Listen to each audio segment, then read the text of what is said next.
You hadn't earned your kilt yet. I wasn't even in a suit at that point. I was in a fucking waistcoat. It was too small. We couldn't get a miniskirt in size for it. You liked me, Charles, and I liked you. And now look how better we are. It's all in good jest until I write in my diary. It's like, again, Ross was an absolute bit. Yeah. Your diary. He's Keeps on telling me how he built Glenn. I've never seen that wee shit with dirt on his hands. We are about 20 minutes out from our first stop, Tomatin Distillery. Yes. Ross is currently just recording himself, I think. I am. This is vlog. Hello. We're vlogging. We're vlogging. We're vlogging. The Whisky Stories vlog. Side bit and get there. I will. We've got Chuck, see we've what's got going Chuck on in here. the in the car with us. Chuck, you're the cameraman, but you've won. This is like the gold ticket. I know. The Whisky Stories golden ticket competition was who do we want to bring with us, or who wants to come with us to hold the camera and have to drink all the whiskey and have to share a room at Ross Bar. But it's been really nice to be the charity case. It's great to have the fifth Beatle here. But Chuck, the last time you featured on the Whisky Stories podcast it was Fraser. In fact, you stood in for it was this episode that Ross and Angus couldn't make it. Because I was in. Me and Fraser and Curtis, isn't it? That was it, right? But also, what I will say is that was the night before you flew off to your trip to Japan. Yeah, and we had a couple. Once we finished recording, we had a couple rounds after that. Rounds. When was your flight the next morning? Like 10, 11 in the morning. And when did you finally finish drinking that? Oh, I think it must have been like 11 o'clock. Really? Well, don't look at me. I'd gone by 9. I said, right, I'm leaving. Oh, right, okay. I don't even remember. Yeah. So I shook your hand and said, enjoy Japan. Yeah, and I think I couldn't talk at that point. Well, at that point you were far gone. I think, maybe I left about 10 o'clock and then walked back to mine. And then ordered a Five Guys. Good. Sent it to the wrong address. Wow. So I had to fix that and call the driver, apologise. I think it arrived, had one bite of a burger, fell asleep, woke up in the morning and then had to panic pack to get my flight. Packed, had to get a taxi, got in the taxi. 5 minutes after we left, I had to turn back because I forgot my passport. I can only imagine your actual panic and how you're probably frowning at everybody about meaning it. Probably, yeah. But that is my resting face most of the time. So you made the flight though? Made the flight. I had a four hour layover in Frankfurt. So horrible big airport. I was like, oh, thank God. Like, everything's good now. I'll sort myself out. I'll drink like 6 pints of water. Everything will be fine. Went to like the gate. It was like hours before. Like charged up all my devices. I was like, I'm a veteran at this. I've nailed it. Yeah. Lined up to get my ticket scanned to get on the plane, and the woman was just like, "This is not your flight. This is a different airport in Japan that starts with N. That you're not only at the wrong gate, but you're in the wrong terminal, and your flight leaves in 20 minutes." Oh no! So I then had to sprint, get on like the metro card to the next thing, which is it's like torture because you can't control anything. So I'm just standing there going, and I just sprint all the way. Arrived, and I was like, "Is this flight? Am I gonna make it?" And she was like, "Oh yeah, it's fine. You've got like 20 minutes. You're in." Like, but obviously you're first class, Chuck, so they would have held it for you anyway. Mate, and then so that was like a 14-hour flight. That is terrifying. In economy. At the gate, this is not your flight, sir. This is another. Right, but I've got a plan. This leads us on. I had planned for this, but I'm driving, so I can't do it. So Angus, what I want you to do. Right. You're going to have to be clever here in how you do it, because there is a skill to this, hosting these player distilleries, right? Bring out your phone. Yes. Right. Intro plays now. What was the intro music? No, pull out your phone, right? Whilst you've got signal, because we are just about to jump on the A9. Yep. I want you to tap into Google 2025 top distillery tours. Oh, as in rating. Right? Right. And then go to the TripAdvisor, because I haven't seen, I don't know them all, but I have seen that TripAdvisor does have the top 2025 distillery. Now, what I will say, and it might be a giveaway, but I think a gin distillery or maybe a gin distillery might be in there. Okay, so But we're not going to guess them. will we bypass gin distilleries because this is not a gin story podcast? No. Are we classifying Eden Mill as a gin distillery, or is that? I think it was Edinburgh. Oh. Edinburgh Okay. Gin. Yeah, which we can count because it's owned by E. McLeod Distillers. McLeod Distillers. Oh, right. Big friends of the podcast, and if they would like to have us take this whiskey bus to a distillery anywhere of their distilleries, damn do, Yeah. then it'd be fantastic. Right, have you got the list, Angus? I do. They're not necessarily, well, There should be a TripAdvisor one. there is distilleries in Scotland, and the first two are not distilleries. But I can see why they're included. But the rest are distilleries. Right, well, do Okay. you want to play? Are we going to play your distilleries right? What I would say, 10 of them. right, I'll give the first two away because they're not distilleries. So number one is the Scotch Whisky Experience. Okay, yeah. okay. Number two is Johnny Walker Princess Makes Straight. sense. Right, Makes there we sense. go. But number three is a distillery. Okay. But no, we're supposed to be playing higher or lower.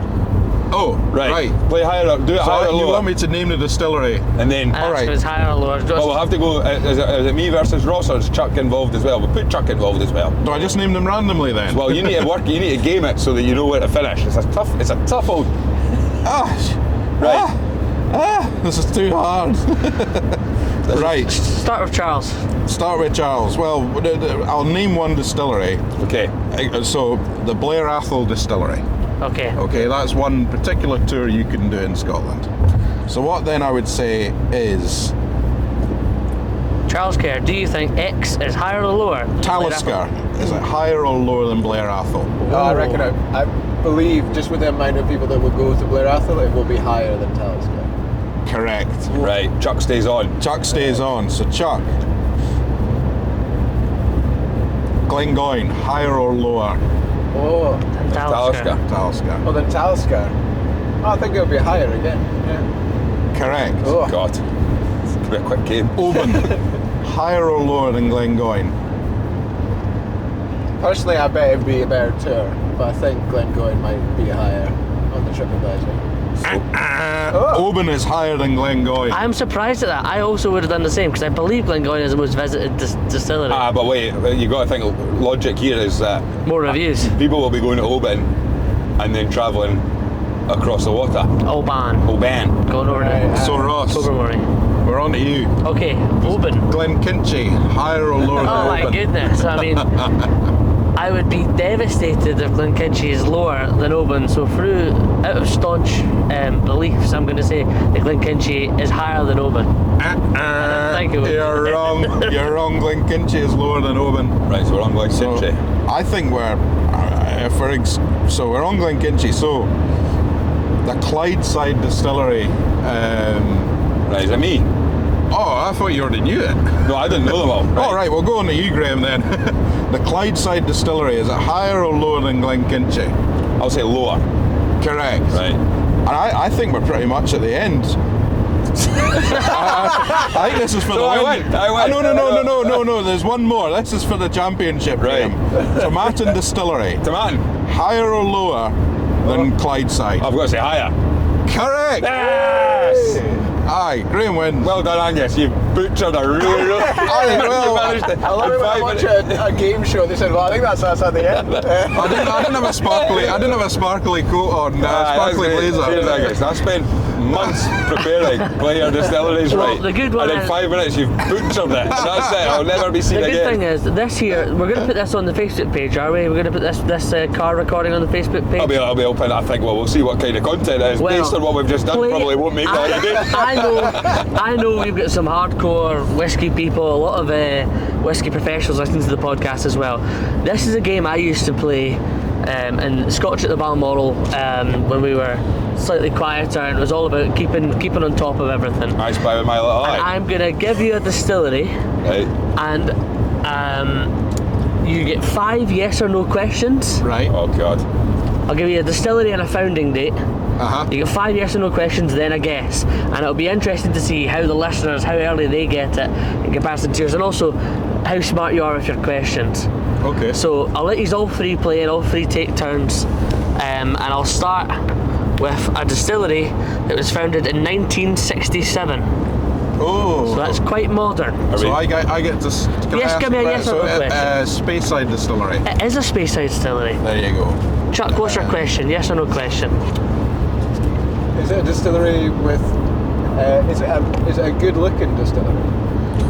That's a subjective question. How many distilleries are on Speyside? How many of them look great? Well done, Chuck. To the listeners, can I just say that is an example of a terrible question? Is it a good-looking distillery? No, it's not a good-looking distillery. Right. Right. We'll see if it pays off. Does the distillery have exclusive distillery releases? Yes, it does. Again, not really narrowing anything down there. Well, so far, Angus has at least asked a good question. We've got a Speyside distillery that looks pretty ugly that does have standard releases. So just any Speyside distillery. It does have standard releases, though. It does have standard releases. Is it a distillery? And you've sticked an extra question in there. No, that's what I was just. Okay. I was just trying to figure out. Clarifying. Yeah. Is it a distillery that is owned by Chivas? It is not. That's a good question. Right. Okay. So it's not a Chivas distillery. It's in Speyside. Charles, another yes or no question. Releases. Maybe we'll give you guys 8 yes or no questions, or 9 yes or no questions. Well, so you get 3. Six is probably a good number because there's We've had 3. We've got 2 more. Yeah. Well, okay. Good luck. It's not a good-looking distillery. Think of the date, Charles. You know this. 60s, right? Yeah, 60s as well. Which is why it wouldn't be a picturesque distillery. It'd be a pretty industrial one. Oh man, I'm panicking. Panicking bad. Yes or no The question? best thing is to try and think of a distillery that you think it might be and then try and rule it out or confirm that's it. why I had to ask the architecture ones. I thought, Aye, because it's like, well, we know it can't be Tormore now. Yeah, that's right. So it doesn't have a cottage. Is it open to the public? It is open to the public.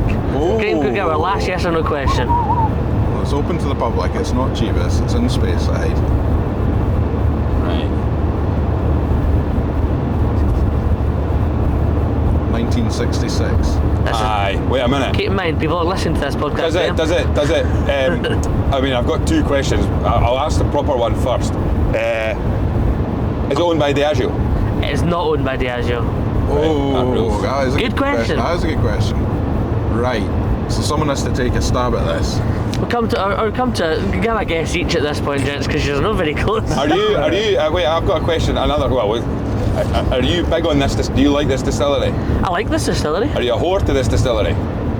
No. It's not Manic More. No, that was founded in 1971, of course, Graham. Well, but Diageo as well. I did. And it's Diageo. Aye, well, that was. I wasn't. Let yourself down there in front of the viewers. Right, I'll cut that bit. Now, this distillery apparently has a capacity of about 4 million, but I know produces a lot less than that.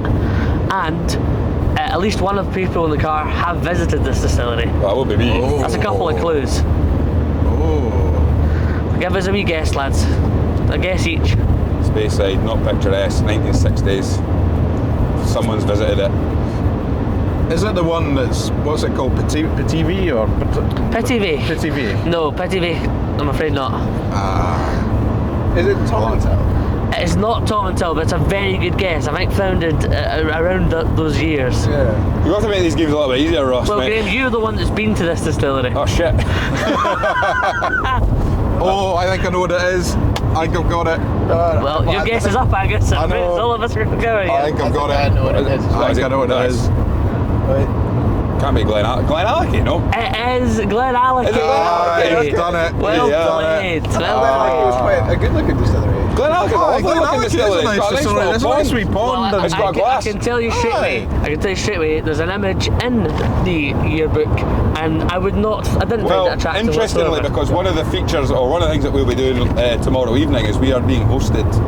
We are going to a Glenallachie tasting Very on. tomorrow night Great link there. in Dornoch Castle. And I'm going to tell Billy Walker you told founded 1824. Right. So that could be a lot. So basically half of Speyside was founded in 1824. Am I wasting a question by asking if it's in Speyside? I'm going to cut ahead. Well, you'll find out if it is or it isn't if you ask if it's in Speyside. I know, but we're losing a question. Either way, you're narrow. You're half in your choices. I guess. Are you Pernod Ricard owned? Yes. Excellent. So there's at least 4. There's at least 4 Pernod Ricard Speyside distilleries founded in 1824. Right. Who's asking the next question? You can do it, Angus. I'm going to say. Is it Speyside? It's Speyside Distillery. It is indeed. Yeah. Right. There we go. Well, I have one question I always ask. Does it have core releases? No? Not really, no. Right, okay, there we go. That's a good very good question, Graham. Actually, I think I have another question if I could go. Nick missed you guys out. Sure. Okay, Is there a dedicated Facebook appreciation page to this? Not that I'm aware of. Okay, so it's Because, and actually, Glenburgie is founded 1824, I think, so that was a very good question. It's owned by Pernod and it's in Speyside and it doesn't 100%, and as is Milton Duff, but again, I don't think there's a Milton Duff page out there, so it could be Milton Duff as well. Glenlivet has core releases. Yeah, it's not Glenlivet. So it can't be Glenlivet. Aberlour was Aberlour 1824 as well. I think there's a but that's got core Is it releases. Strathisla? Strathisle's earlier than that. Strathisle's got core releases, But we're already narrowed down the portfolio of Speyside Pernods. Speyside Pernods. So I think we have like Glenkeith left, and Altavania, which I think is far too modern. Braes of Glenlivet, which is far Are too you a modern. Glen of Speyside? No. Oh. Not a Glen. I think you go for the. This is difficult. They also have, what's the one that tripped me up and what gets your distilleries right? Is it Balmenich that's incredibly early? Or is it Dalmunich? I can't remember which one it is. I think when you guys did that, The one that does Caroon Gin. Look, let's game this here. Chuck's obviously seen that this could potentially be a lot of wasted content, so we need to get one right. So I reckon what he's done is he's picked one that he knows there's a good chance we're going to get right. Right. So is it Milton Duff? It is indeed. Yeah! What a guy! What a guy! Try and get Well done, Graham. He's done it. He's done it. He's done it. We're turning off. I've actually had to put my hand on the steering wheel for the first time. And so what we're capturing here on the Whisky Stories Grand Tour is Welcome to Tomatin, Hill of the Juniper. Again, unusual name for a Scotch whisky distillery, but it's actually Tomatin Village. So we always speak about these distilleries. Oh, get the sign in. There's the sign. Now you're talking. There we are. Tomatin. We're talking historically about people putting distilleries around small villages, so of course you had people who could work there. Tomatin is an example of a village that was built around the distillery. Bunnahabhain's the only other example I can think of where really there wasn't anybody in that part of the island until the distillery appeared. You had the There we go, Tomatin Distillery. workers' cottages. Here we go. We've made it. What a lovely day up here in the Highlands. That's lovely. Just 20 miles south of Inverness. Let's get a wee picture of it. Get a wee. The Whisky Wagon. Whisky Wagon. The Whisky Stories Whisky Wagon. Here we are. The boys. Here we are. We've done it. We've made it. Leg one done. Right, we're ready. Are you ready? Everyone ready? I'm ready. Yabba dabba do. Right, Angus. Clap us in. Welcome along to the Whisky Stories podcast. Whisky Stories road trip at the Tomatin Distillery. We've done it, lads. We've done it. We've made it out of Edinburgh to visit a distillery. Not for the first time, but the first time we're actually outside of Edinburgh, at a distillery outside of Edinburgh, and getting a wee look around, hopefully. Yeah, my thoughts were if we're going to go up north, I want to visit one of my favourite distilleries. You know how much I've gone on about Tomatin. Tomatin 36 in particular, we've heard no end of stories about Tomatin 36 and your love for it. Yeah, and then we tried it. I know we tried it at the Whisky Fringe at the half-time And I orange. can understand why. 100%. It was a spectacular. It's when we were at Scotch. Spectacular I whiskey. think we sold 13 bottles in 13 months. And it ruined whiskey for me. Like, I loved Tomatin 36. I didn't think it could taste, for people that haven't tried it, it was just the most exotic, tropical, ridiculous whiskey I ever had. Very nice. We're very lucky to be joined by an expert in Tomatin today. Well, we are. We have Liberty Josephine. To give her her full name. Libby Joe, who stupidly told us what her full name was. Which is why I would have avoided that if I could. for the rest of this podcast episode, you will be Liberty Josephine. But we're Tomatin. It's now 10 to 11 in the morning. Slightly too early for a dram. Maybe, but we left Edinburgh at 7 o'clock this morning. We were in the Whisky Stories wagon, as we're calling it. Whisky Wagon, yeah. Whisky wagon, and we've headed up. We are on our way up to Dornoch for part of our Whisky Stories Grand Tour. And the first stop off, we decided, well, it'd be rude not to pop in. So, Libby Joe, thank you so much for having us here at the distillery. Very welcome. You've been tasked with taking us around and showing us I have. the highs and lows, or the highs and highs of the Tomatin Distillery. But you're also you're from Tomatin yourself. Yes, yeah, I am. Grew up in Tomatin, just outside, I want to say. Outside the gates? Just outside the gates, yeah. So for people that don't know. One house outside the village. Because that's the fascinating part. Like, I've never visited here before. I'm driving in and you see the Tomatin Distillery, lovely wall area that you turn into. And you're driving up and you think, this is a really nice drive into a distillery. And then once you get past the warehouses, you suddenly realise there's a little housing estate in here. Yeah, and it's really interesting because because you've got the actual village of Tomatin, and then you've got this whole separate village in itself in the distillery, and I didn't even quite realise how many houses were here growing up, because I didn't have any connection to the distillery itself growing up. My mum worked here for a bit when I was younger, currently still works here. But yeah, I didn't have any connection, so you didn't know about the houses until I actually started working here. I came in and I thought, this is insane. I didn't realise how many people actually live in here. Like, it's a little distillery commune. It is. It's like their own little distillery family. That's how I like to describe it. It is. You're working with your neighbours. You are in very close contact with them at all times. So no one's falling out over their hedge. You have to get on with everyone. And you are visitor centre team leader here. Yes, I am. Started that about a year ago. I started at the distillery about 3 years ago now. Nice. 1st of April will be my anniversary coming up. Fantastic. And then moved on to team leader just March last year, So brilliant. It has been an incredible journey. I fell in love with whiskey coming here. I didn't like whiskey very much before I started working here. But yeah, fell in love with it, fell in love with the brand. Already loved Tomatin as itself, being from here, you got a real pride about it. 100%. Yeah, exactly. Absolutely. Well, we are sitting here. This is the visitor centre where we're starting at the moment, but you're going to give us a little walk around and a little tour. But from your own point of view, when you started working at the distillery, what was the standout bits where you were looking at it going, well, first of all, you're approaching it from a person who really doesn't like whiskey. So from you, what was the sort of eye-openers?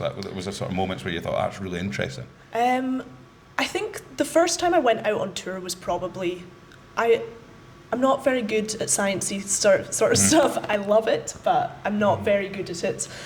So going out on tour and finding out that there was a whole lot more science behind the production and the making of the whiskey, that was kind of a turning point for me. I followed around our lead guide, actually Ken, who is phenomenal. He's really good with the numbers and that kind of chemistry side. So that was kind of the turning point. That's what made me fall in love with whiskey first. It took me a while to get into the taste of it. That was kind of many nights trying different ones at different times. Sounds terrible. I know, it was a nightmare. But yeah, I love the stuff now. Again, just trying as many different types as I could. And it'll be great because we're going to get into some of the liquid at the end of today's pod. But you have a portfolio flavour profile here at Tomatin, having produced peated whiskey, unpeated whiskey. And it is it's independently owned, but it's owned by a Japanese company, am I right? Yes, So Takara Holdings, they bought us over in 1986. So they have never really interfered with the production side of things. They've left that in the capable hands of our production team. But yeah, they're, like I said, came in 1986 and just kind of left us to it. I love that. You guys are doing. We bought the company. We love what you're doing. Just keep doing it. Don't fix when you're broke, if you know what I mean. But and that's fascinating because we've heard obviously companies buying over and doing radical things with distilleries when they've bought them over completely. I'm thinking of even something like Glenallachie when that was bought over by Billy Walker and his associates, and they changed the kind of the production side of it. Changed everything, Exactly, how long they were fermenting, etc. Whereas quite interesting, a company coming in and just saying, no, this is what you're doing. And quite an interesting time because in the 80s, these were massive. Yeah, so 70s we were one of the largest whiskey producers in the world. We were producing 12.5 million litres of spirit a year, which is bonkers, by the way. Yeah, crazy amounts. And where was that going? Majority into blends. But we had 23 stills on site, 24 washbacks. Wow. It's a huge amount. And that's kind of why Takara came in the 80s, was because that huge decline in the 80s, as we all know. we went into liquidation actually in 1986, and that's when Takara came in. Really? And it doesn't sound as bad. So it doesn't sound as bad when a distillery goes into liquidation. So I'm sure we say later, but how many stills do we have on site now? We have 12 on site now. Amazing. Yeah. That's cool. So, I mean, when you talk us through the history then. So that, I mean, what is the big historical moments of Tomatin? What was the build up to becoming one of the biggest producers of whiskey in the world? So started out in 1897. So that was a local guy, Mr. McDougall, who started it up. Good on him. Yeah, great man. Mr. McDougall. So he started us up, and we weren't actually open very long. It was, I want to say 1903 or something, where we closed down. So this sounds, so opened in 1897, did you say? 1897. So this sounds very much like a distillery that was affected by the Patterson crash, Graham. Potentially, yeah. One of our previous episodes yeah. opened the case with Justine Hazelhurst, the affairs of the Pattersons. Yeah. The 1890s was everybody was opening in the 1890s. But then I think a lot of people had to close in the sort of late 1890s, early 1900s because there was the knock-on effect. And I think one of the things that Justine pointed out in the episode is that the Pattersons are often looked at as the guys that kind of started the first real major whiskey decline. Yeah. However, they were also seen by Justine and explains in the book that actually they were maybe more seen as the scapegoats, because it turns out that quite a lot of people were doing exactly what they were doing. There was cask trading going on, there was liquid being sold but never used, all this kind of stuff was going on. But I think they were the face of it. So there are other distilleries around the whole of the country were probably seriously affected. Glenfarclagh's been one of them, because the Patterson brothers ended up having a large stake in the Glenfarclagh's distillery. And so stopping basically straight away, and then restarting before the wars? Or? Yes. So first single malt was produced in 1920, 1920 something in there, and that was kind of the first moment that we started kind of building up the brand. That is when kind of our logo came in. The company that owned us at the time, which the name slips my mind, but they are the ones that brought the lines into it, because they were actually an English company. So that's a good point. Get the logo, Charles. Yeah. So we got. So explain that to me. Yeah, because there's not any lions in. There's not Highland cows. You can see behind Angus there's a big Highland cow looking at it, but there's no lions in space. Well, in Space Islands, is there? Yeah, thankfully, no lions going around. For the sheep. So the hogshead was obviously from the hogshead cask coming in. So that was the starting in our logo, and then the lines came in, like I said, in that kind of 20s. They brought the lines in because they wanted to bring a little touch of their kind of culture, if you will. I don't think I've ever noticed the hog's head in the Tomatin logo. Now I feel like an absolute idiot. Well, there you go. That's amazing. Yeah, I have had a few people ask me why the hog's head has tentacles, which is something that I can never unsee. Now that they've mentioned it, it doesn't. There you go. Why does the hog's head have tentacles? There's a terrible answers on a postcard, please. So from that point then, I mean, when did the distillery really start to expand and grow to become that level? Well, it was early 70s again. It was just the kind of the peak in the whiskey market. It just went crazy, and we, like I said, was majority going into blended stuff. We had a lot of customers all over the world. Takara were actually one of our customers at the time, so it was just a lot of stock being sent out, a lot of demand. Our second mash tun came into us in 1963, so that probably would have been the starting point in increasing the production. And the best named blend in the history of Scotch whisky, as far as I'm concerned, Big T. The Big T. That's pretty much what a lot of it would have went into for the UK market, right? Yes, yeah. Was there a blend called the Big T? So when so my understanding is when you had this massive production, it was the same kind of parcel of liquid that was going to be blends in different markets all over the world with different names, but in the UK it was called Big T. Big T. Yeah, never heard of that. Big T. Never heard of that. Well, I'll show you a bottle of that later on. Yeah, please do. But so that was like a Tomatin own blend, Big T. We still get people actually coming in now asking for Big T. We don't currently produce it, but it is still sought after. Yeah, definitely. And the size of the distillery then, we're looking around, there's a lot of warehouses which are great. You see them when you're driving past, you see them when you're driving in and things like that. And then you can see all the different sort of areas of the distillery. But you're also seeing a few people walking around. How many people are employed by, or how many people are working here just now? 72. 72? Wow. My goodness. So that is not directly on site. No, That okay. is Forget the village, you can have a whole town. Yeah. So 72 in total, so that includes our sales team, marketing and all of that, our office staff. And where are they based around then? Are they? So our main offices are on site, so majority of the staff do come in, but obviously sales team down south, they're based down in England. Or so what about the distillery then? 72 people in total. How many people would you say, on a day like today or this week, how many people would be working here? 20 hard to say, 20 or maybe no, I mean more probably, because they got quite a lot of warehouse guys, moving casks. That is a big part, And it's a labour intensive thing. We pass a lot of warehouses, and also last time I was here, you had your own cooper. Yes. You still got your own Still cooper. got our own cooper. Same cooper, Alan. Alan, it's like the Scottish Hulk. Yes, he is. Absolutely, 4 arms like. You would like him if he got angry. 4 arms to die for. No, it's.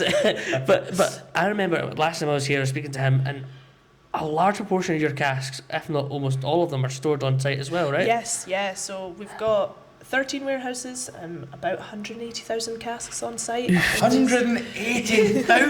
That's bonkers, isn't it? Wow.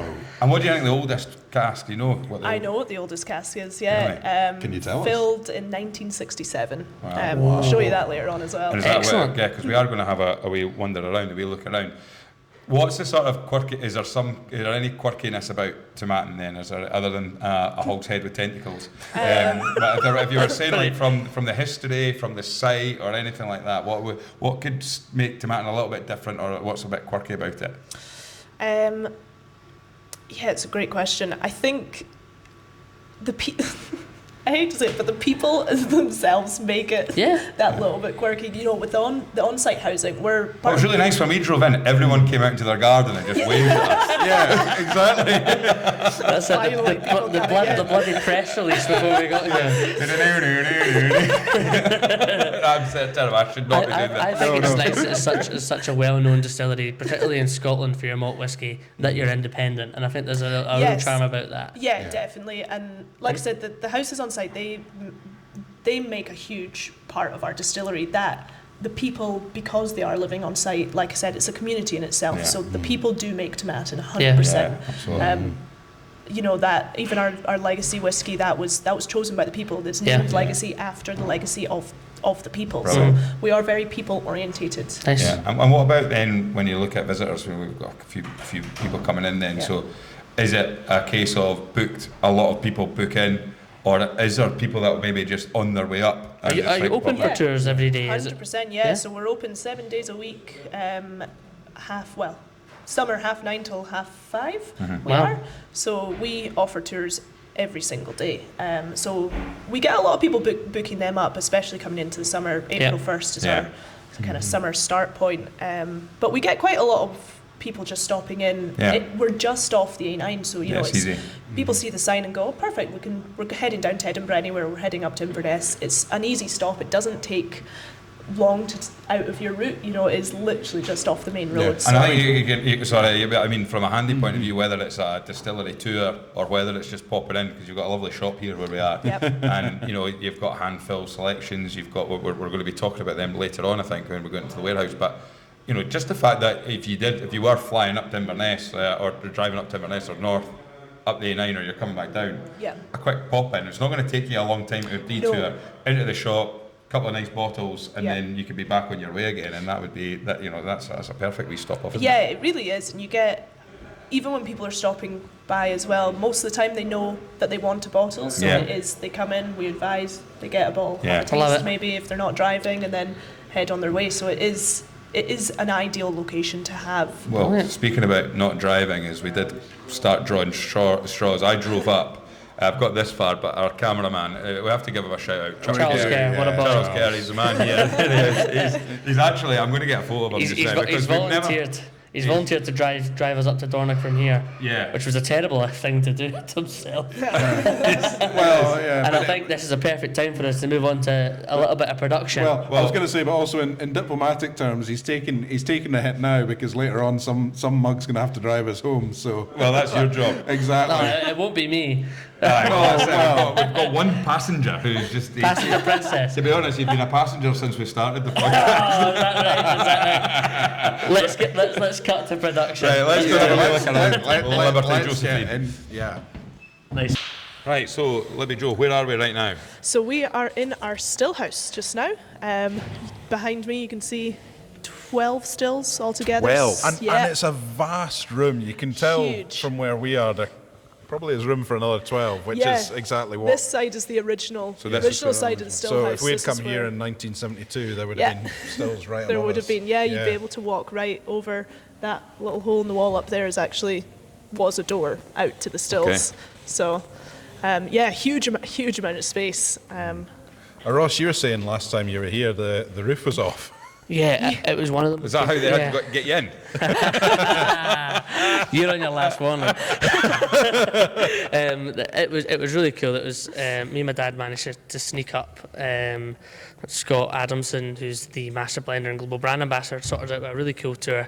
And yeah, the roof was off because they were replacing the stills. Really? I've never seen that anywhere else. That's... That is Which was remarkable, really 'cause, cool. I mean, a still would last 30, 40, 50 years at Yeah. least, Yeah. right? Yeah, yeah. You know, because Yeah. they patch them up and keep them going. It for- depends again, obviously, production, etc. But I've got a wee coaster at home from Glenkinchie that was part of the still. I think it was from '72 until 2012. when you installed it yourself, well, Ross, aye. exactly. So about 40 years that had lasted. Yeah. And I've got the old spirit safe here as well. Yeah, It's let's quite come and have a look interesting at to Yeah, see. this is really interesting. Because this looks completely different to the spirit safe we saw at the Port of Leith Distillery, which, I mean, what you're seeing here is... Chuck, in you come, Chuck. Come on, in you come. You'll see, like, this is a real traditional. Yeah, it's got copper. 1979 on it there. Tell us about this, Lily Joe. So this is one of the old spirit safes. Now I like to use this as a demonstration on how people would nick the spirit, because that was the known thing people Sorry, would people like would what, to sorry? Nick the nick spirit. the spirit. Nick the Yeah, spirit. yeah. Yeah, Try yeah. and get the spirit from the safe. It's why, rumour has it, the two padlocks on the side, one was put up by the taxman, the other one was put up by the the stillman. Yeah. So that nobody could get into it without two keys. Yeah. But this one here, so I don't know if this was very cleverly designed or by a stillman or Yeah. very stupidly designed by a taxman, but if you kind of jiggle this enough. Oh, there you go. So that It sets allowed off an you in. alarm. The alarm was just comedic timing there. Oh, really? So that doesn't set up an alarm. Oh, right. I'm going to hazard a guess, right? And I might be completely wrong here. I'm going to say that one was probably set up by the stillman. For basically ticking a Yeah. box that says, I've put I put my padlock on. Because, I mean, am I right in saying that back then when you used to have, like, the excisemen they would live on site, wouldn't they? And Yes, And yep. at one point, I think it was like the only two people who had keys to the distillery would have been the tax, the exciseman, and the distillery manager. Yeah. And or the stillman, maybe, I don't know. But yeah, back then. Well, I mean, I'm sure the stories all exist. My great grandmother grew up in Codder, which is where Royal Burclaw is, and my granny used to talk about visiting and saying that you could go and see the exciseman and he had lots of nice white clear spirit in his house. Yeah. that he would offer you. So I think it depended on how good or how serious your exciseman was. There were some that would probably have been exactly by the book, and every Yeah. centilitre of spirit that was coming out was accounted for. Yeah, And then there I would have don't been think others. I don't think they were loved. Now I'm going to try and talk like I know what I'm talking about here. What do you think of the stills? Now what I'm going to say is that line arm there, right, is further up, is pointing up the way. The angle Yeah. of the line arm. Now But that it's certainly not what you would describe as a dramatic line arm. It's pretty standard. Aye, because so Pretty what I'm standard, saying is, does that mean what will happen is that the vapours that go up and turn to liquid will then roll back down? Well, I'm much more likely to roll back down. Yeah, but so some people will be a real incline, and you'll see it really struggle up for more copper I've contact. seen another one where they're like And what we have seen, which is consistent with Port of Leith Distillery, Yeah. a boil ball. a boil ball. Which we pointed out there too, which again creates reflux, more copper contact, Yeah. and that looks brand new, brand spanking new. Yes, it does look brand new, doesn't it? This one came into us at probably would have been one of the ones that was being replaced when you were about 2 years when you ago, were here. maybe. Yeah, about 2 years ago. But they have just recently been kind of lacquered up. Lacquered up. Yeah. Because that was the other, the Portleith kit. Yeah, they didn't do it. Yeah. Now this is not something you see very Is often. that No. cannon? In you go. So we got It's condenser. Angus cannon. We're going to fire them up. So what we got here, let me show. This is So this is one of our condensers. Yeah, obviously not working condenser. I have never seen just a condenser. Condenser on Yeah, wheels. it's amazing. It's really cool because being able to explain how a condenser works to people is difficult anyway. So what is it then? So this. Well, I'm looking at that going, well, please do. Please tell me. I like what Ross did as well. I just want to point this out, right? Ross did what Ross Barr does. He goes, this is fascinating, Libby Joe. What is it? It's a condenser. I did. I didn't say what kind of condenser. Right. So how does it work? So the condenser. Yeah. Each still has their own condenser. Our condensers are on the outside of the building, so you can't see them.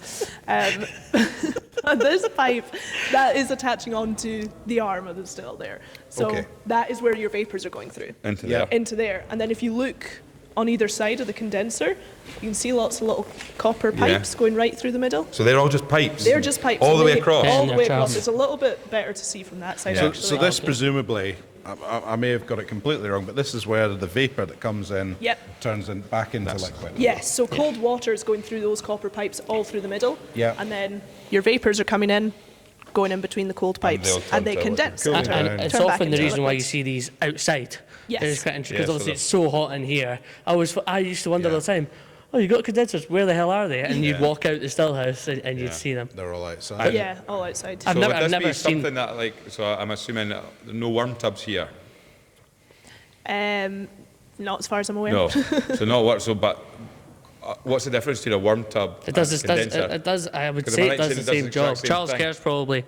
Charles Kerr, would you have a really good way to describe the difference there? No, I don't. It's all about copper contact. So copper contact. It's a different way to play around with the spirit and work I on tell the you, textures. a camera person that would have been able to explain that to us is Vicky Elliott. Yeah. So Chuck, I'm afraid that Graham's currently getting the finger from Charles Carr. if you don't up your game, we might have to just call Vicky up and see what she can do. Okay. And it's worth saying for the camera as well. I've never seen so many spirit safes like that. Do you know That was the thing that I when I opened the door, I thought was remarkable because usually, not that amount of spirit still. That is absolutely. No. It looks like yeah. it's set up It for looks massive huge, production. yeah. Yeah. And Yes. still padlocked, I can see from here. Still padlocked, yeah. Are you able to jimmy into that one as well? Or? No. No, they've fixed that issue. Yeah. The Stillmen do have a key to that Yeah, one, though. of course. No. Very good. But really interesting. And then you say, is there a vantage point or something we can see a bit better? These Yes, stills, so we'll go yeah, up there. just upstairs we'll head through. Yeah, let's And go. we'll get something Right. to surprise the boys with as well. I'll Yeah, grab well- some of the stuff. You so guys this head is up. where we're getting our surprise. Just go through the door. Yes, this is the surprise time. This is worth pointing out as well. This is Richard. Oh, so he is actually a member of staff. Yes, so you can see that last photo there? Yeah. That of is course. Richard Noble, who celebrated 50 years with the company last year. Wow. Because I was he- actually thinking. What's his role? He is head warehouseman, and he has been head warehouseman since 82. Wow. Yeah. Because I actually first thought when I came in, I thought, oh, Tomatin have done something with Harrison Ford as well. Because there is a bit of a Harrison Ford about him there. little I bit mean, there, Indiana yeah, Jones yeah. there with Tomatin Yeah, in I his mean, pocket. If we go He back, photographs very well. He does. Libby looking Joe guy, yeah. said that we had 185,000 casks on site. Is that what you said? 180,000, yeah, roughly. And he's been here since the 80s. Yeah. I mean, Oh, his that's a lot- intel is insane. Unbelievable. He'll know all the Crazy. nooks and crannies and You know I exactly. mean, like you're saying, when you Yeah. gems are. you can see why Look at him. used him rather than the guy set two in. Harsh. So harsh. I guess I don't think there's a poster of you on Yeah. every distillery wall. is there? Absolutely not. Don't think so. Chuck, please don't cut to the other guy. Who probably also works at the distillery. Yeah. Yeah. Here we go. Oh wow. Oh, this is cool. Yeah. No. This is interesting. What do we have here, Joanna? This. Hang on. Well, Can I answer this question? Oh, Yeah, Graham, go on on. you go. Is this the first ever German locker system that was ever installed? Yeah. No, there you go. Look at that. So what was I think now you're finishing off the tour. What, it was a German On you go. system? What was Was it it? Louter Louter system? system. Louter. Yeah. And I'll tell you how I know that. Is Mystery Distilleries on the Facebook page. Okay. The first mystery distillery I ever put up was Tomatin. And that was one of the clues that I actually put in. So maybe That's worth cool. explaining. So this is this a mash tun? We can go in Yes, here, so right? this is a mash tun. Yes, you can enter the mash tun. No longer in Ross, you production. can stretch your legs in it's there. not Is, gonna is this one when you were talking earlier, we spoke about how you received in the 60s a second mash tun. Get in here, Graham. Is this the mash tun? Yes, so this is a mash tun. So 1963, I think it was. I said, wasn't it? Yeah. And Graham said it was a louter. It's the Louter only mash tun. mash So a tun in German. Scotland that you can go Is that inside. just where it was produced, or is there something special about this mash tun Yeah, I compared mean, to other mash tuns? Yeah, it's It was- I couldn't tell you. Oh dear, okay, yeah, we'll make that podcast. Let Libby Joe answer the question, Graham. So, well, just the fact that it was the first louter mash tun to be put in a distillery in Scotland, and Okay. it was also the first mash tun to have the moving mechanism Yeah. of the blades, that pivoting that Yeah, you yeah. get. This mash tun as well, all of it is copper. So the plates that are sitting underneath the blades Right. there, And that's they unusual normally 'cause come round. most would be all stainless steel. steel. Yeah, but because of the time that this was built, Copper was cheap. expensive. Yeah. Copper was not expensive. So so the idea here then is to keep it keeps it moving. Isn't Keeps it it moving, yeah. So the blades themselves, they rotate around the whole time. So everything rotates. So you're getting Everything kind of rotates. double rotation. Yes, yeah, And- exactly. And that is just the more. What's the reason for the more movement? So the more movement we get, the more sugar it's going to, Right. the more the water can get in and activate those enzymes in there. So you want to get the sugar out. You don't want to be left with any sugar left in the grist. So constant movement is going to I help guess release that. there's a few tourists looking down at you through I that know. wee hole. So this mash tun no longer in production. You obviously do have a mash tun that's still in do. production. Is that very, very well noticed that. no. But is that a louter mash tun as well? Oh, okay, that's a Yes. good question. It is. That's a great question. That's a good question. Yes. You hope so. say it. We're When we saying go upstairs. provisionally Yeah, yes. provisionally yes. We'll go upstairs and see what the sign says. What we'll say is, Okey-dokey. whoever designed the tour, this is quite a big thing to nice keep. thing to do. It takes up a lot of I've space, never right? been Takes inside up a mash lot of tun space. before. But also it's huge. It's the same with our washbacks. We still have a lot of our old washbacks on site because they're huge and they're very difficult and it's costly to remove stuff Yeah. like that. So Yeah. you can imagine Because- trying to remove this. Exactly. If you're trying to remove, you'd either have to completely break it up and take it out piece by Exactly. piece, or Which you'd have would to just do be a what shame. Ross. Yeah. You'd have to take the roof off. Yeah. Um, So you so- don't want to have to take the roof off. Really cool. So I think was this the original? Sorry, is this the original position that I was in? Yes. Yeah. Yeah. So you can have a look up the top. Of the You can see- grain feeders. Those are the grist bins. Yeah. bins. Yeah. So that's lowering the grist in, Yeah. and the water as well. Right, you can see that. Yeah. And then your pipes. They might Oh, be Chuck. Pipes. Oh, Chuck knocked his heat. Despite the three caution, mind your head Can I get signs. a close into this, please? Well done, Chuck. Still managed to do it. That was a sore one, eh? I'm sure is that. He's going that- He's a Greek. What I'll say is that's a 101, that's and cool. that's something that's really cool. Yeah. And Yeah. so if you haven't been to Tomatin, you've got to come and see And, this. and if you do come to Tomatin now, you'll see a tiny little bit of truck skull. Really, really cool. Right, we'll go up to this vantage Right, point yeah, and tell them. yeah. Mind your head, Chuck. yeah. That's a lovely vantage point. Yeah. Really, really impressive. Wow, he's got the zoom working and everything. Knows his way around the camera. Yeah. So like I said, this bit was actually a door through to. To the stills. To the stills, So yeah. originally, when you had the stills coming right up to the store, Yeah. You had a sliding You could door walk here actually. through. This is Up until probably about last year, actually, we had the sliding door still, wow. Really? still here. Yeah.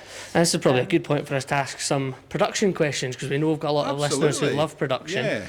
Now, we were speaking earlier about Tomatin 36, how fruity it is, etc. Must be a long fermentation. Yeah. 5 days.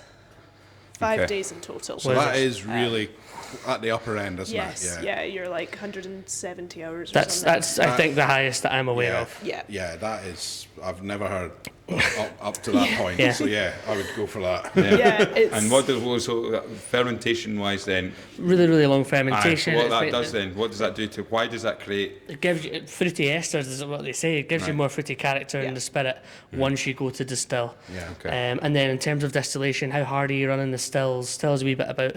Yeah, so our distillation, first distillations were sitting about 8 to 8 hours. We're heating them to about 90 degrees to get that boiling up. But to start with in the first distillation anyway. But yeah, about 8 hours in the first one. Second one, depending on what boiler we're using, can have an impact on the timings as well. Okay. So we've got a biomass boiler and biomass steam boiler, and then a gas boiler. Try and use the biomass as much as we can. Yeah, It's better for us. Brilliant. But that one takes a little bit longer because you cannot blast the stills with steam.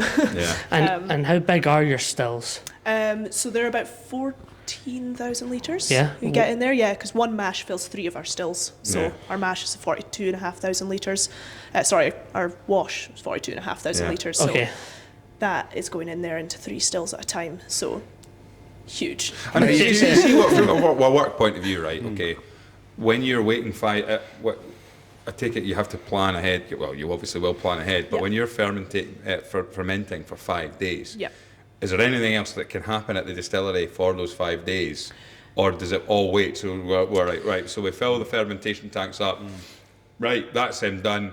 We can clock off now. But you'd have different, come back on Friday. So different fermentation tanks at different stages. Right. So slightly different stages. So our mashing starts on a kind of Sunday night. They'll start that up again because we don't produce over the weekend. Saturday and Sunday are for the boys. So love that. For the boys. So they don't. Couldn't agree more, and girls. For the team. For the team. Yeah. But yeah, so they're starting Sunday night and then going in. But because we're in constant production throughout the week, Monday morning there'll be washes ready to be emptied from the previous week. So it's just a constant thing. So it's not the case that they start and they can't do anything for 5 days. Yeah. Well, no, it's just there. In the beginning of the year, when we close down for so you have a couple of weeks for Christmas, then you do have a week of just mashing. You don't do any distillations because you don't have it ready. But there are plenty of other things for the guys to be doing on site. Like we said, it's a huge site, so helping the guys in the warehouse. You do peated malt as well. Yes. Is that done in a particular time of year? Is it like a week or something that you do peated malt, or is it? Great go question. around it because different distilleries have different ways of tackling it.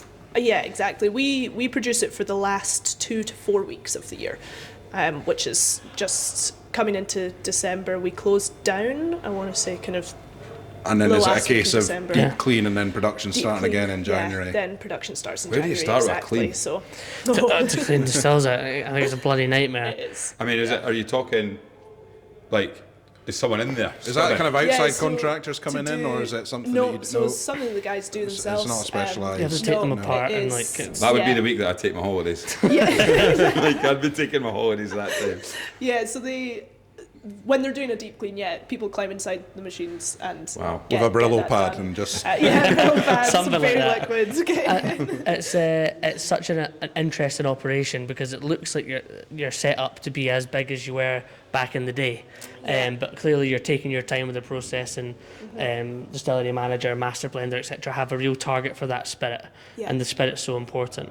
I guess we'll talk about maturation and stuff you experimented at the next stage as well. Sure. But thank you so much for showing us around the distillery. That's fantastic. No, Thank you. absolutely. Really cool. Absolutely. Yeah, that's it's mental how warm it is. Even like the warm draft is Yeah, warm coming I through. bet on a It's really just- cold winter's day coming up here is just heaven, right? amazing. Yeah. It's the best Take thing your breaks ever. up here. Honestly, yeah. Nice one. Well, brilliant. closing Let's head off to the next place then. Let's do it. Cool. This is the space that you very rarely see in distilleries. That actually, this is where they're filling casks. Yeah. Do you know? I think it's really, really interesting because it's not a very glamorous part. No. But here we are. You can smell the spirit. You can smell the whiskey. So is that? I mean, I take it. There's a big tank there. So these vats here. So- There's an even bigger tank there. Right. So these are our spirit receivers. and so what? Have you got a set filling strength? Yes, we do. So normally it's 63.5%. At the moment, it is going into the casks at 68.8%. Wowzers. Yeah. The spirit receiver. This is before they're just about to put it into casks. Yeah. Right. So comes into the tanks into here. We have water tanks above. So this tank is where they gauge the whiskey, so the spirit. Sorry, so they'll come in. The boys in the filling store, Mark, who you just saw, and Robbie is one of them, who is my brother actually, who works in here as well. Very good. Yeah. Mother, brother. Daughter. Yeah, family's taking over. Fantastic. Family business. So they'll gauge the whiskey to take it down to that 68.8%, and then filling it through this little thing here, which is literally just a little lever. Switch that on, fills your cask up. Fantastic. Really, and you really can see cool. behind us here, as Angus is really familiar with now, we've got bungs. Yeah. Angus was... Many of them. Yeah, Angus was good at... Taking taking one out when we're at Lady Lady of of the the Glen. I'm sharing a room with Angus this evening, and I know that Angus snores very loudly. So I might take one of these, and just one of these, and when he's sound asleep lying on his back, Bunghole him. Bung him. I won't put one at the other end, but he might explode. that is a Whisky Stories podcast exclusive that Graham will be bunging Angus this evening. What a fantastic bit of access. Thanks for giving us the time. Let's get out of here.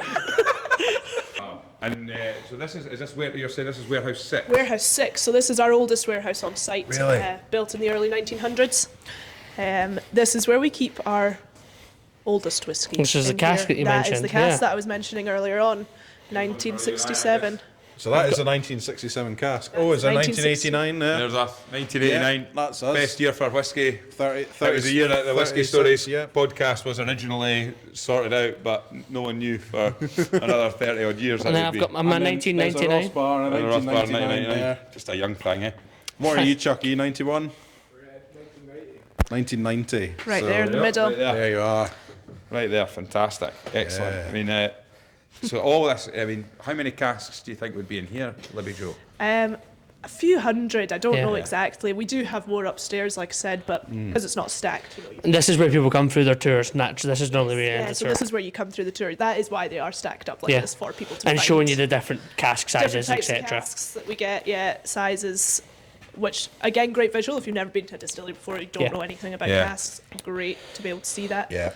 Photo on the wall as well. Actually, that was taken late 50s of the distillery. You've got the kind of train line going Yeah, right so up that into was the our distillery. sideline coming into the distillery. It was a big reason as to why the distillery was put where it was because this was the end of the railway line back then. Yeah. Okay. So this was a built sideline off the main line. We had our own engine that would go to and from the main line to pick up And then all load of on our- to goods and stream. then load on. And then Yeah. off That's to wherever. amazing. Yeah, and this Wow. is this warehouse that we're in, warehouse 6. Yeah. It's a great question, and there's been a lot of debate on it. I reckon it was for moving like malt around. We used to do our own maltings on site. Yeah. So I reckon it was for that, but I still don't really know. Are we allowed to put Ross in that? Yeah, get it up here. and see, from that photo, and obviously we look around ourselves, we're at the top of a hill here. Like, Tomatin. Yeah. Tomatin means Hill of the Juniper. hill, so you Hill don't make gin of the here. Juniper. And we don't make gin. Are there juniper bushes around? There is a few, not as many as there used to be. Yeah. So there used to be a huge amount of juniper. That's why Hence why it's called. Hence Yeah. why it's Hill of the Juniper. But No yeah, gin distillery. no gin distillery. It's fine with us. Yeah, fine. No, we're here Good for the thing whiskey. we like whiskey then. Yeah, I mean, these are great. I mean, and in terms of the casks that were set, whoops, health and safety nightmare there. Chuck's tripped over a puncheon. It's the second biggest cask in here. Are there any kind of mystery casks that, because I've been to a distillery and they had a cask and they were like, we just don't know what this is. We have no idea. And I mean, is there anything like that here? We don't have any current mystery casks. We did have one cask that actually ended up being a Kubochen bottling. Oh, wow. Which was, we first released, started producing Kubochen in 2005, and the first release of it was 2013. But there was one cask of Tomatin whiskey from the 80s that they went to bottle, and our master distiller at the time took it out as a sample and was smelling it and thinking, this is peated. Tomatin is not peated. What is this? So they take it all around site, asking different people to smell it, and everyone's going, yeah, that's definitely peated. And then they take it to one of our production guys that was here in the 80s when they did it, and he just goes, oh crap, I thought we got away with that. Oh, really? Oh, really? So we had an accidental delivery of Peated barley. peated malt coming into us, and they just went, right, we'll produce it, and put it into the cask and see. What Probably happens. nobody will notice. And they did notice it. But then it was released as a limited edition Kubochen. That worked out amazing. on the Brilliant. issue. Well, it's yeah, how worked accident. out 30 years incredibly. later, 30 it years was, later, wow, people were like, yeah, that's here we go. incredible. So, Libby Joe, we're now upstairs in the warehouse. I knew we were going upstairs, but I had no idea that we were going to be upstairs and there'd be casks up here as well. It's quite remarkable. And we're going to give us some samples as well, I believe. So, what have we got lined up here just now? So this is part of our new Warehouse 6 Distillery Exclusives collection. Oh, wow. Yeah, a bit of a mouthful, but they are all up here, and we pull from the casks on tastings on the Warehouse 6 experience for the guys. So what we did was we bottled about 2/3 of the cask and then kept a third in there for nice. tasting. So we've got a bourbon, a port, a cognac, and a Cabernet Sauvignon. And what are we going to try? We are going to be trying the Cabernet Sauvignon. Now, brilliant. Now, I'm really excited for this because Angus he's been qualified now. He's been trained up to open up a cask. Now, let's see. If you can remember Angus. Yeah, I think Brilliant. Are you feeling confident, Angus? Not really. Okay. But I'll try my best. This may go horribly wrong. Well, if you remember. That's all part of the fun, isn't it? Absolutely. Oh, he's done it already. Look at that. Oh, done it. Split the bung again. Well, do you know what? That was more successful than the last one. Absolutely. Accidentally. Okay, let's get it poured out. And Right. I was said in the podcast before, there is nothing like being in a warehouse. He does have a drinking copper whiskey dog straight there from that the you can cask. use instead. Oh, now we've never used a copper dog Ah. before. So, Ross, you'll be able to explain what a copper dog is for anyone who doesn't know. I'll be honest with you, I've never done it because it's basically you've got to dip it in and hope the cask is full enough and fish it back out. But copper dogs originally came from, warehouse workers would keep this. So it's basically Yeah. what we've got is we've got a tiny, I say tiny, it's a copper sort of container there with a chain on it. And what I believe they used to keep them up their sleeves.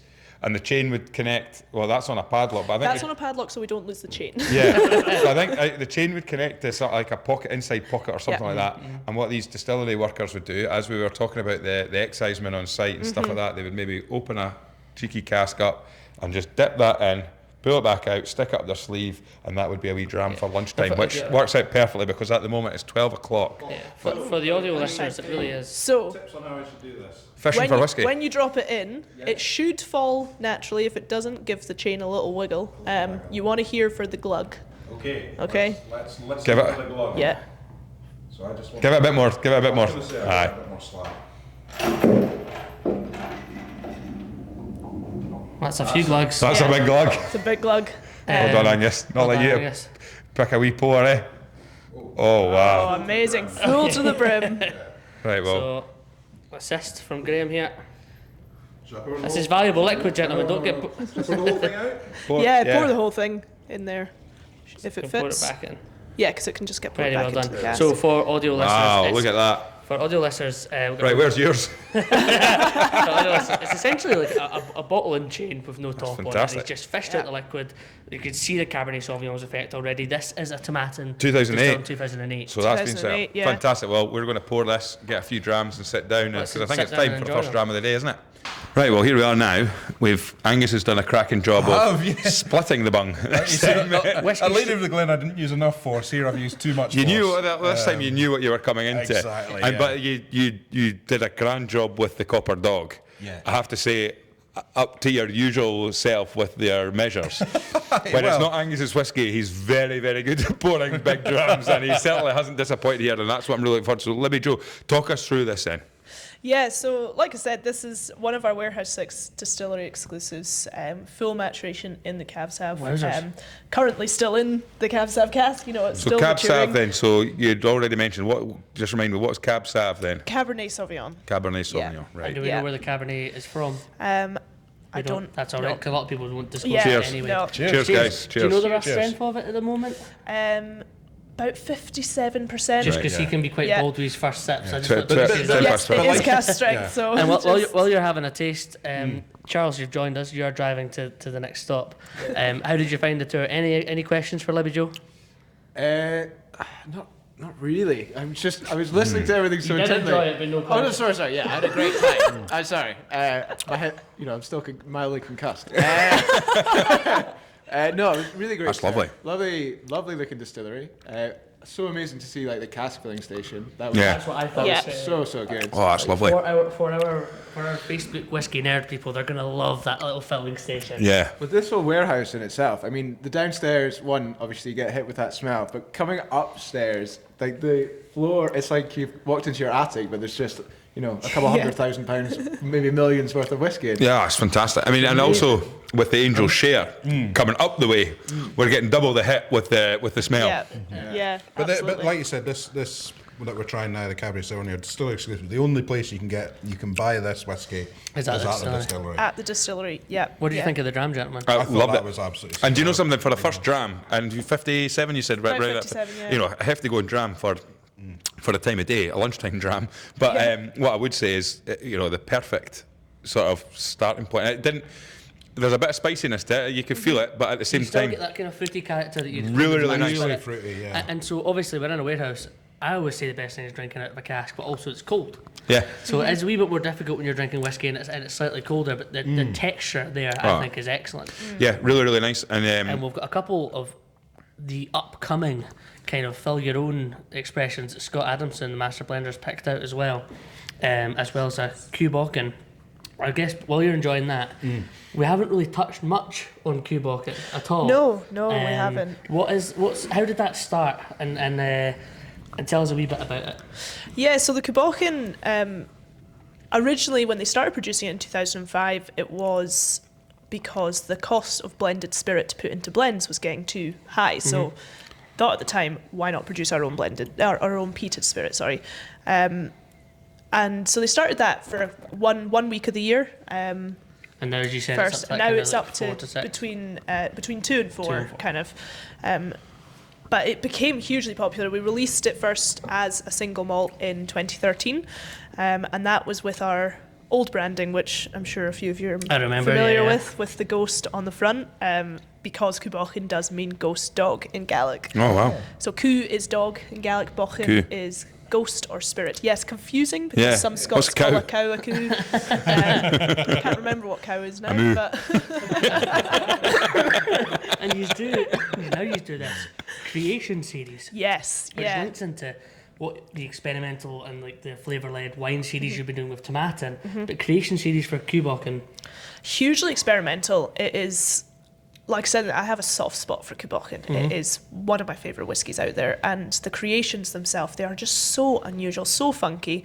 But like I said, some of the best whiskey I've tried. Yeah. So currently on Creation 6, which is Jamaican rum casks and Pedro Jimenez sherry casks. Looking forward to trying that. We'll leave that one till yeah. last. That's great. Yes, Right. You should absolutely. probably try the second dram now, which is What have we got? We want to go on to Virgin Oak. Yeah. Is Okay. that? So for context then, so Dram. just so we're clear, these Yeah. these are samples that have been pulled through that will be, because I believe when we arrived we talked about you know, one of the things that I always love when we speak to people who have maybe been up to distilleries and say, oh, the distillery, the hand-filled distillery stuff. So a lot of most distillers will do this. There's a few casks that'll be sitting in the shop. You get a chance to pour your own. You maybe put the writing on the label and stuff like that as well. One thing I've always liked about come to Tomatin is that they've always had more than one option. Yeah. Which actually is quite unusual. Yeah. Like- sometimes you get one, and they might do an It's like a, maybe it's like a seasonal Virgin Oak or whatever. something. and Well, I then- mean, Yeah, the big one that 100%. we talked a lot about was the Aberlour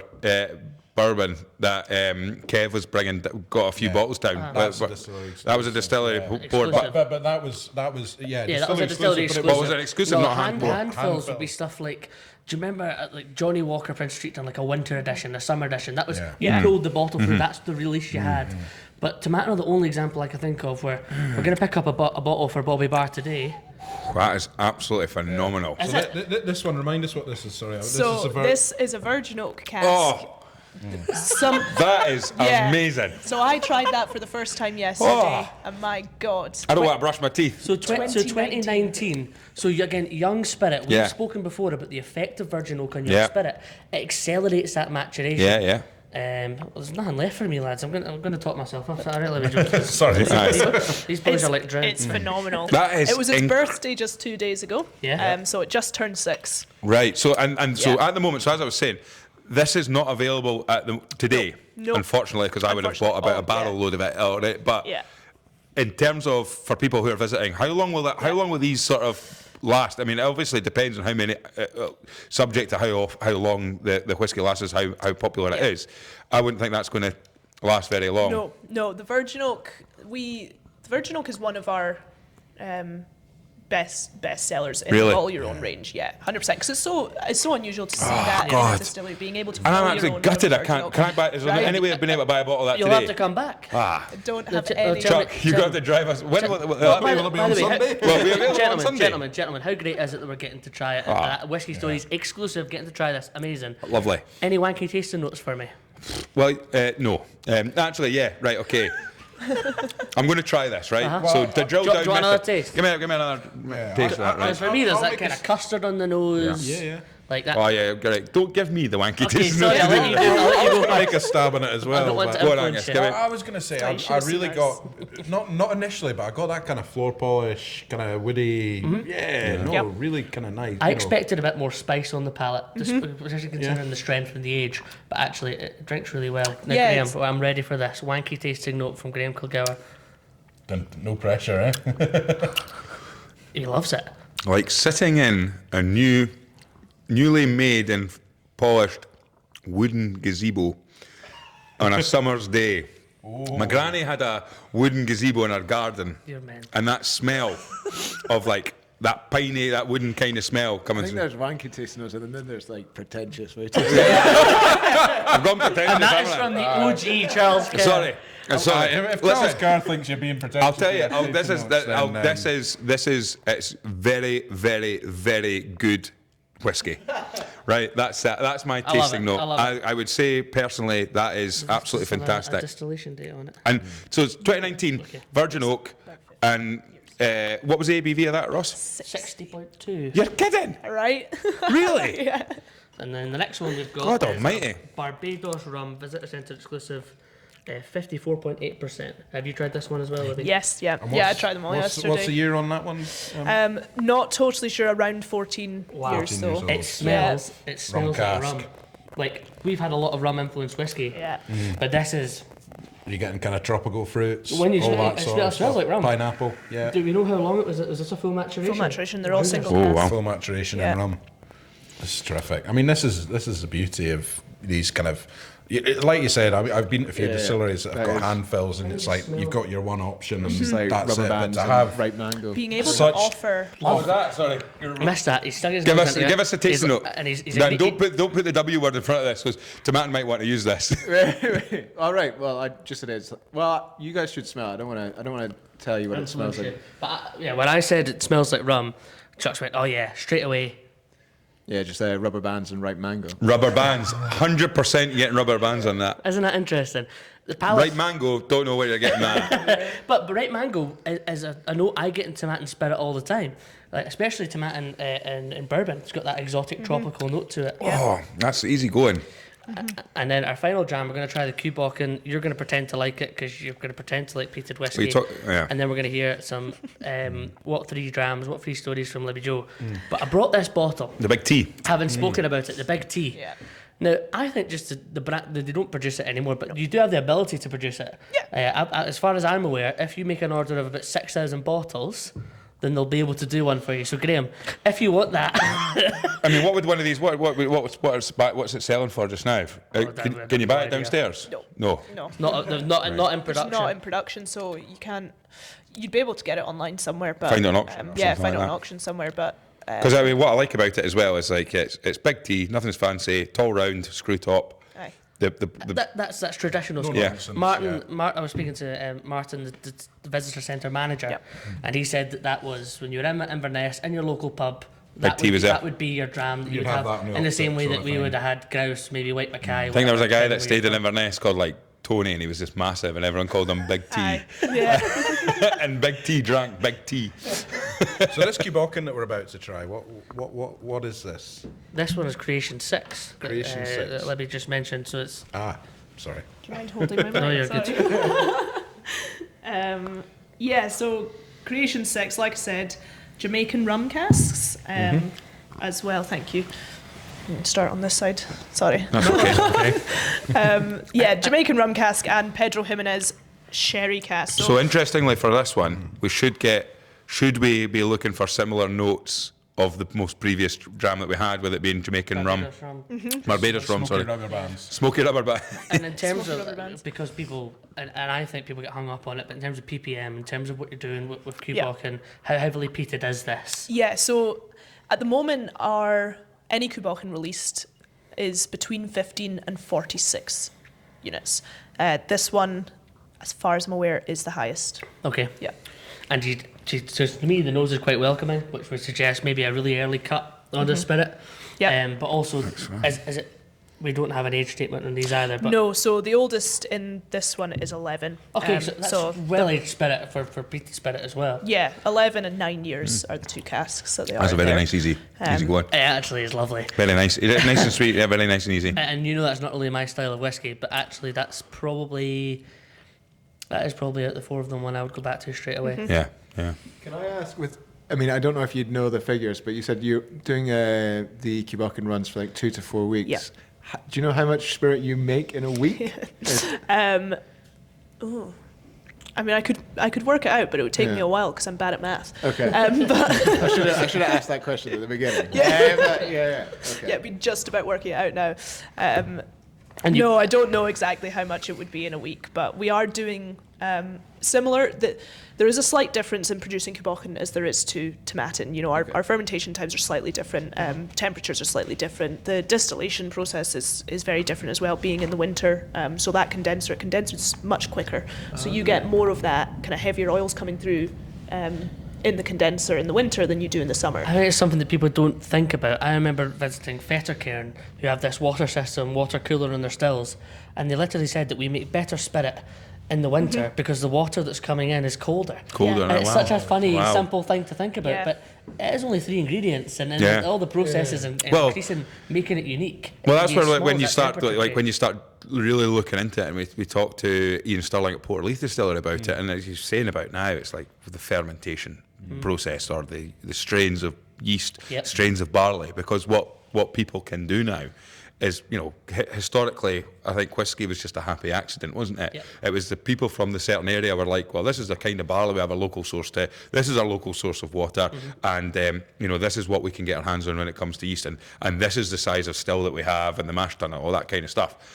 Now people are really Like Tomatin, experimenting. when Tomatin was first founded, you know, that would have been the case, and then they've just carried that sort of on. They've made tweaks and what have you. But you can, but we're seeing with new distilleries like the manufacture of flavour, because people can now manipulate that. Because you're hearing like when we had Paul Main from talking about Ardnahoe, and he was saying, you know, even when they're designing a distillery, they could say we could put a bend in a pipe at this area, and that will have an influence on copper contact and what have you. And even when we were speaking at Portleith, and he was saying, Ian Stirling Yeah. at Portleith was saying that there could be a difference in this in the spirit fermented in a different area Because the way it was coming through. because it was more So yeah, susceptible it can to happen. weather and the fermentation And amazing time. to see a distillery that has been around for a long time. We've tried 4 whiskies there, 2 different rum rum types, virgin oak and a Cabernet Sauvignon straight from the cask. Incredible. It's not just plain bourbon, not just plain sherry, No. although they do that very well. We Yeah, discussed earlier.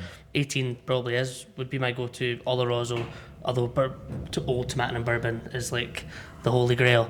Brings us on to that point in the evening. Yeah, doesn't it? evening, afternoon. Ross. It's 25 past 12 in the afternoon. It's so rare to do a podcast during the day. Ross is going to have a snooze in the car on the way up to Dornoch, right? But so basically, Liberty Josephine, Yes. you're what 3 drams? Any 3 drams that have any meaning to you or story associated with them, and we will allow you one on brand. Okay, my first one will be on brand because it is the whiskey that got me into whiskey. Got to mention it. It is still my all-time favourite whiskey. I cannot get enough of it, which was one of Kubokken's creation number 1, Okay. which was Imperial Stout Cask by the Black Owl Brewery. Oh my God. Really? Is that still available to purchase, or is it? So we long don't have gone it now? in store here. You can get it in some shops. I've got some of the staff on site that know about my love of this whiskey. They Yeah. bring me half bottles that they've got from home. for Really? me to That's have. epic. I've got a friend in Germany who actually sent me a bottle of Grecian one from Germany. Really? Yeah, I have a huge love for it, and it is just. I always describe it as the perfect breakfast whiskey.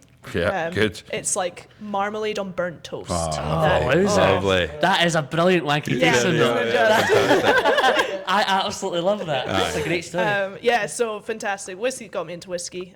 Brilliant. Savour every drop of the bottles that I have at home. I'm on the lookout in pubs in Edinburgh now. Yeah, got to keep an eye out for that. Walking Creation 1. Yeah. Walking Creation 1, yeah, phenomenal. My next one is probably Lagavulin 12-year-old limited release that they did a couple of years ago, which was in a tequila cask. Again, phenomenal. Now, I hate tequila. Yeah. I cannot stand this stuff. I had a bad experience when I was maybe 19. Tomatin Village. Oh, actually, it was 18. It was my 18th birthday. Your 18th. Drank too much tequila, and the whole town knew about it. Oh yeah, they all knew. Tequila Gate, that was it. Yeah. You got different waves when you got into this.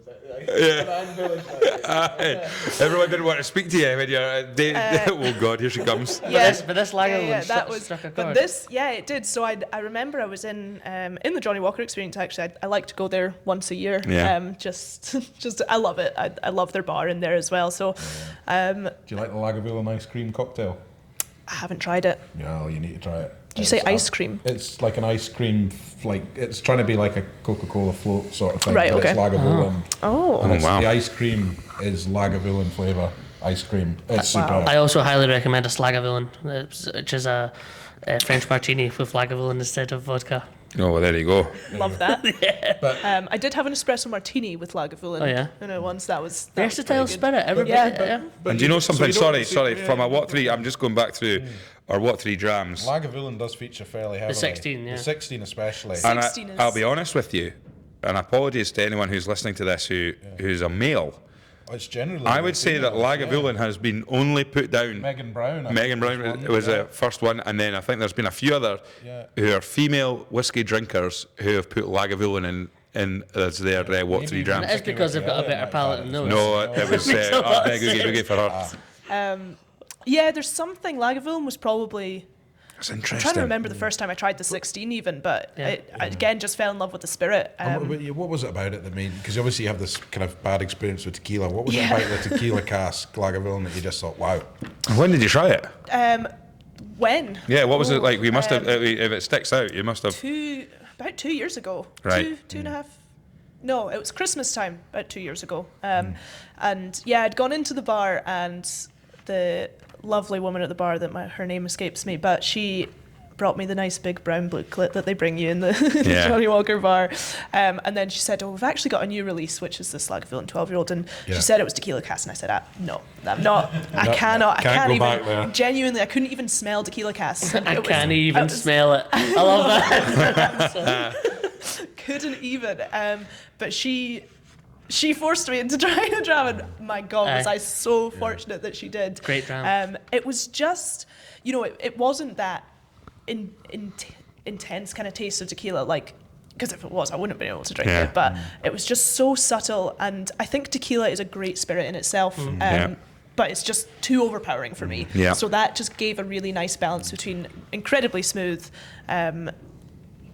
Just But it's true, because if you do have a bad experience, it does put you off. Because I mean, I for a long time couldn't drink Schweppes lemonade because I had vodka lemonades at university, and it just my mum had Schweppes lemonade in the house, and I just couldn't drink it. It just brought Schweppes lemonade. Schweppes lemonade. It ruined Schweppes lemonade for me. Same thing. Vodka lemonade. That is the exact same thing that Levy Jones experienced. Well, 100%. I think from another side of it as well. I think from it also highlights probably that like cask influence and the influence of what's been in the cask. You can say, well, what is it that the tequila influence on the spirit that goes into that cask is versus just a tequila? So there'll be things that'll be lost.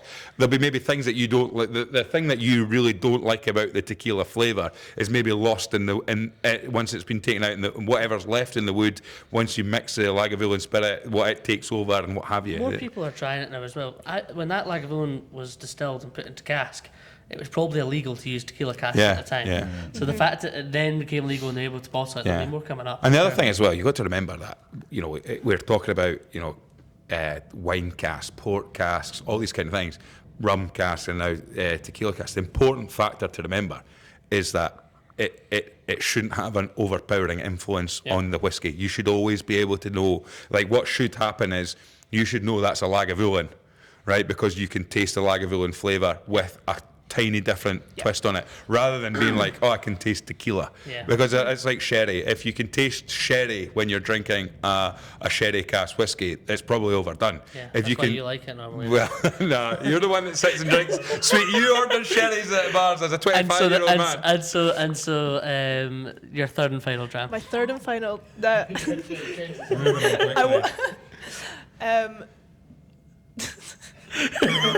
He also puts blackcurrant in his Guinness, by the way.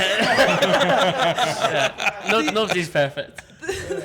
The third and final dram, I want to not be like, this is going to sound so on myself, but there's a blending experience at the Aberfeldy Brewers. Okay, yeah. My third and final dram is my own blend that I made. I love that. We said After what, 70 episodes? I made that. I love that. We did say, no, sorry, we're not having that because you're only one on brand. Yeah.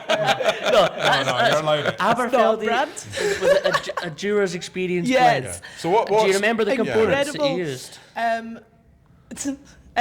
So they used different regions as theirs. So they had their Speyside, their Highlands. Now they didn't really name what distilleries they were all from. It's actually just a full ball. No, but I found myself using quite a lot of the Isla spirit. So it was There's a theme in Isla, your stories. I like Isla it. and Highlands were the two Really? kind of main components of that blend. Fantastic. Yeah, There's only phenomenal. One of one. 120 cl bottle in existence that is now almost gone. Wow. I mean, I think it goes back to, we've talked so many times about blends and blending being so important because, you know, as Greg Urquhart once said, is like, you're just literally making flavour. Yeah. And I think that's the great thing about it is you've made your own blend and you've gone, that is the whiskey I like the most. And if you could do that, imagine the ability where you could say, I know exactly how I like my whiskey, and I can go, I'm going to take a bit of that, bit of that, bit of that, bit of that, mix it all together and go, that is the perfect dram for me. And that's where, you know, blending is so cool when you can be able to do 100%. that. Yeah, and it's becoming quite a big thing as well with distilleries being able to do that online as well, and you create your own blend and have that. Fantastic. And it's really unique, and again, like you said, you can pinpoint those exact flavours that you like from either different regions or different casks, and you are then creating the perfect whiskey for yourself. Exactly. Great stories. Well, look at that, guys. We've done it. Libby Joe, thank you so much. Liberty Josephine, thank you for coming on to the podcast. But thank you for showing us around. Thank you to the Tomatin Distillery. Thank you to Scott Adamson for setting us up for us as well. Fantastic. We've had a great time. And we will absolutely force you to come on the podcast eventually, Scott. Yeah. Once I get you. When you are coming onto the podcast, bring that virgin oak down here because honestly, I cannot stress. It's taken us 2 and a bit hours to get up here today. I genuinely, I would do a Scott Moore and just say, I'm going to cross state lines. I'm going to cross state lines. I would drive up to Tomatin for a couple. But what kind of number retail? What were they retail at roughly? Like, what are you looking at for like hand fills from the distillery? What are you looking at there? Between £60 and £100 a bottle. Again, well worth it. Yeah. Plus £45 fuel when you're getting up. But look, we've got to get up the road. This is part of the road show. Get in contact with you, Libby Joe, and the Tomatin Distillery? So you can head online if you're booking a tour. Head online. All of that is done at tomatin.com. If you want to get in contact with any of us, visitors@tomatin.com. Give us an email, phone us. All of our contact details are online as well. Let us know what we can do for you. Brilliant. Well, amazing. Thank you so much for that. It's been great, lads. We've got to jump back into the whiskey wagon and get ourselves up the road. Chuck's champing at the bit. He's already on it. Thank you so much. All the very best. Thanks Cheers. for listening. Cheers.